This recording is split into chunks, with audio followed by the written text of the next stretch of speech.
सवाल ये नहीं है कि लोग क्यों मरते हैं, क्योंकि मरने की वजह तो असीमित है।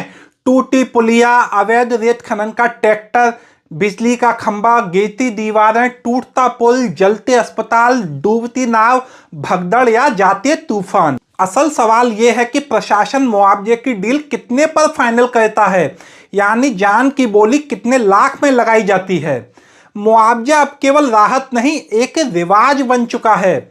लगता है हर जान के दाम पहले से तय हैं। उम्र, जाति, चुनावी मौसम और मीडिया की कवरेज के हिसाब से रेट चढ़ते उतरते हैं।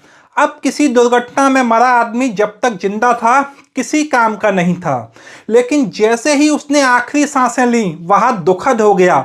अखबारों में मोटे हेडिंग छपने लगे, प्रशासन ने लिया संज्ञान, मुआवजे की घोषणा या जांच के आदेश।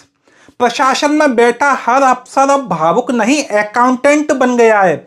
सभी एंगल पर विचार होता है। ये मजदूर था, अच्छा 2 लाख काफी होंगे। सरकारी कर्मचारी होता तो 10 लाख। नेता होता तो अरे भाई नेता कैसे हो सकता है, महामूर्ख हो क्या।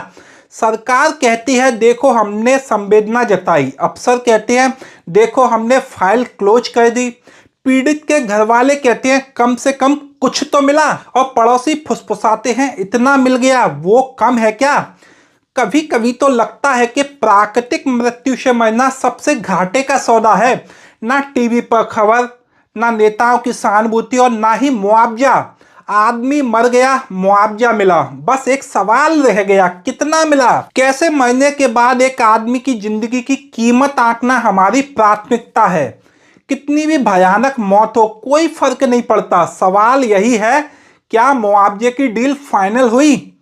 तो इस प्रशासनिक संतुलन के बीच जो खो जाता है वहां सिर्फ इंसानियत है, क्योंकि जहां जानें सस्ती हों वहां मुआवजे की दर ही तय करती है कि किसकी जिंदगी कितनी कीमती थी। जनता पूछती है किसकी गलती थी। प्रशासन कहता है जांच के आदेश दे दिए हैं। जनता कहती है न्याय चाहिए। प्रशासन पूछता है नेफ्ट से भेज दे या चेक चलेगा।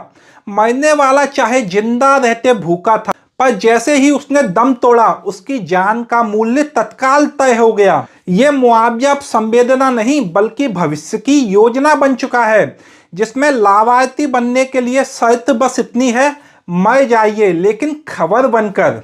तो अगली बार अगर कोई पूछे क्या हुआ, कैसे मरा, तो जवाब देना अभी तक पता नहीं, लेकिन रेट 5 लाख तक पहुंच चुका है। मरने वाले को अब जीने की जरूरत नहीं, क्योंकि मरने से बड़ा कोई रोजगार नहीं बचा इस देश में। आदमी जिए तो बेरोजगार, भूखा, बेघर और बेसहारा, लेकिन मर जाए तो सरकारी मुआवजा बन जाता है।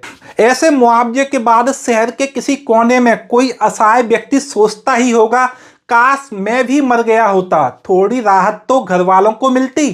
क्या गजब की व्यवस्था है। आदमी जिंदा रहे तो लोड है, लेकिन मर जाए तो फंड है।